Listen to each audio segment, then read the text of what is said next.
Sa gitna ng ulan. Si Mia, isang simpleng dalaga na naglalako ng kwek-kwek sa tapat ng eskwelahan, ay sanay ng masilayan ang ngiti ni Jay, ang campus heartthrob na laging bumibili sa kanya tuwing uwian.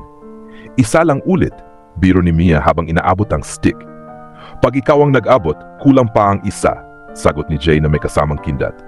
Napailing si Mia pero hindi niya mapigilang mapangiti. Sa bawat araw na lumilipas, unti-unti niyang naramdaman na hindi lang ito basta biro. Isang hapon, biglang bumuhos ang malakas na ulan. Naiwan si Mia sa kubol ni walang payong.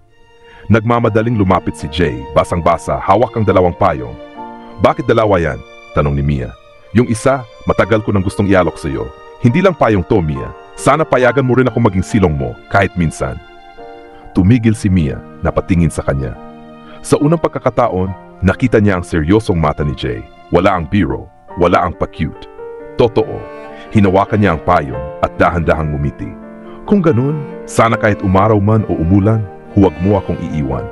At sa ilalim ng ulan, nagsimula ang isang munting pag-ibig. Simple, totoo, at tipikal na kwentong Pinoy na puno ng kilig at pag-asa.